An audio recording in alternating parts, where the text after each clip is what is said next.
Hello, my dear friends. Today we are continuing to study the games, or I would rather say the inheritance of one of my favorite Soviet grandmasters, Vladimir Simagin. We are going to study this miniature, which will feature a few extremely instructive motifs. And another thing I wanted to share is that I've read a few comments by my subscribers, and I will take into account the fact that some of them want the videos to be instructive and rather be in the form of some quizzes, while others rather prefer to look at it as at a story when they don't really need to make pauses and solve the suggested problems. So I will try to combine both approaches. In this game, we saw an attempt by white to get the infamous 4 knight. It is kind of infamous because it is very often used by weaker players in order to just make the position as dry as possible and opt for a quick draw after knight to f6 if you play as white and if you want to make a draw. Even though this is not something I would really suggest that you do. As white you're supposed to be more ambitious, but if you do want to draw you go d4. After taking, black goes, there are some other lines as well for black. Say bishop b4, takes, bishop d3, and one of the lines goes, say d5, takes, castles, bishop g5, c6, and these positions are rather well known, and if you want to make the position somewhat simplified as white, that's definitely the way to go. But as I said, I wouldn't really suggest that you do that. It wouldn't benefit you in the long run. However, in the game after knight c3, I guess our hero already suspected that white was trying to simplify things, and he went d6, which is not the main move, and it's considered not to be that good, but as we will see, it can also lead to a rather interesting fight. White went d4, which is logical, takes, now g6, trying to encounter the bishop. As we see, the position already becomes rather double-edged. And here, to be honest, I think white should have gone something like bishop to b5. For example, after bishop d7, he can simply castle, or maybe even take and castle, when black would indeed have the bishop pair, but his position is not that active at the moment, and white controls somewhat more space. His next moves are going to be just bishop to e3, queen to d2, rook d1. Also simple, reasonable continuations, one I think white can claim a small advantage. In the game, he went bishop e3, which is fine as well. Bishop to g7, bishop to e2, knight to e7, queen to d2, castles, h4. White is getting rather ambitious on the king side, and I would like you to take a bit of time, those who are interested in that, and think what to do as black.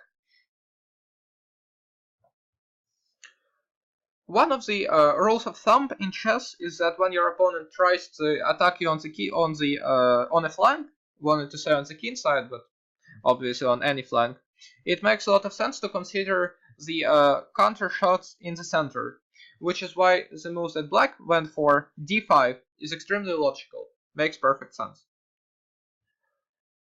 White took, pawn takes, castles, bishop to e6, and here white went bishop to h6. Another solid move would have been bishop to d4, trying to swap the bishop, which would have led to, again, some normal fight with a lot of variations and possible scenarios possible. White went bishop to h6 though, and the next black's move is probably one of the main reasons why I'm showing you this game. What would you do as black? Black came up with an extremely creative idea. If you would check this one with the engine, it wouldn't approve, but you should not get disappointed or puzzled by this fact.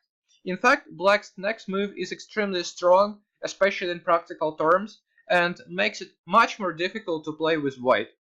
The engine suggests that you just make some ignorant move and allow white to trade the bishops.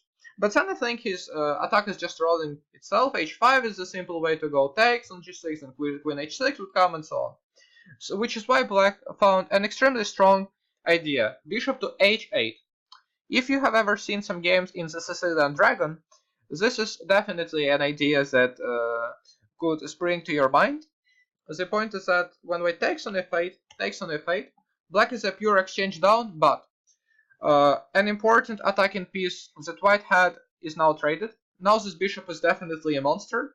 The rook has an open b file, and the queen can jump to b4 as well in a few moves, especially if the knight would go somewhere from e7. I think white could have even refrained from accepting the sacrifice. He could have gone something like queen f4, for instance, getting his queen closer to the upcoming front of his attack. Instead, yeah, as I said, he took and went a3. I think that's quite a serious mistake, simply because it is a move that weakens his king's shelter. White should have probably gone something like knight a4, trying to maybe block things with knight c5 at some point, maybe queen c3, knight c5, or something like that. A3 was played, now rook to b8, of course, it makes a lot of sense again. Bishop to d3. White just loses his thread and starts making rather abstract moves. He should have proceeded either with h5, trying to play for the attack, or with some defensive move, because, to be honest, bishop to d3 just seems to be wasting time. And here black found a rather strong continuation, after which I think white's position is already getting highly problematic. What should black do?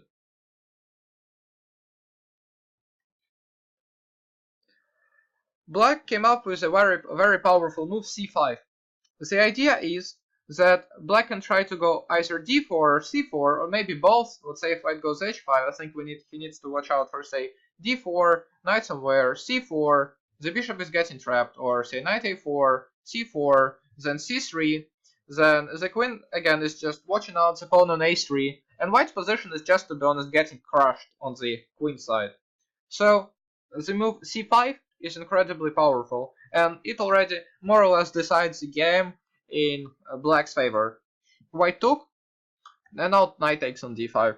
Knight a4, black simply attacks that knight, bishop to d7, queen to a5. Black took, white took, and now how should black continue? Black can force a victory here in a very simple way. He just needs to spot the right candidate move right here.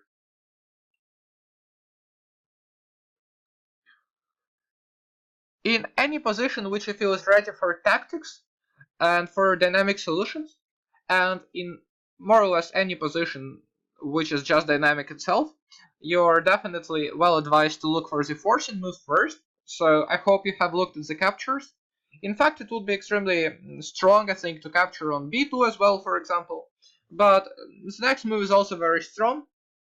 Black just gave a check from h6.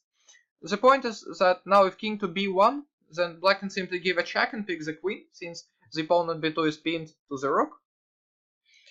And if rook to d2, then the same thing would happen that happened in the game. White started with a 4 first, trying to break the problematic pin and thread over the long diagonal, and hoping to trade queens, of course, if black takes with the queen, but he doesn't, he just takes with the knight.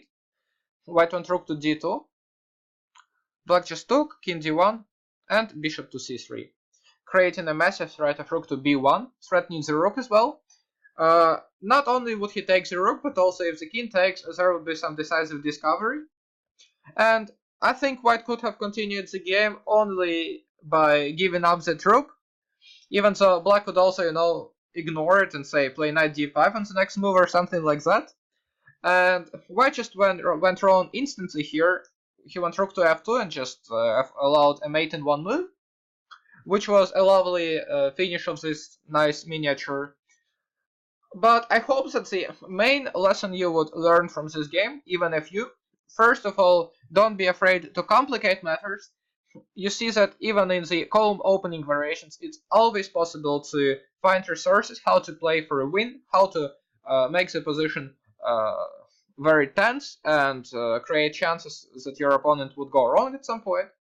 Secondly, I would just definitely recommend that you remember such a move and such an idea as bishop to h8, sacrificing an exchange and getting that monstrous bishop and return. And after taking, as we saw, another very important psychological benefit of this exchange sacrifice is that White just lost his plan. He couldn't really come up with anything else, change his mind, since his attack is not effective yet, is not effective anymore. My apologies. So he just tried to defend with some passive moves and just got crushed. I hope that would give you a better idea of how to play in such positions if you get them. And secondly, of course, I hope that this would also make you like this player as much as I do, and you would look forward to seeing his next games either by reading some books on his inheritance or by watching my next videos. Thanks a lot. Leave comments on what you think, and of course, subscribe to the channel.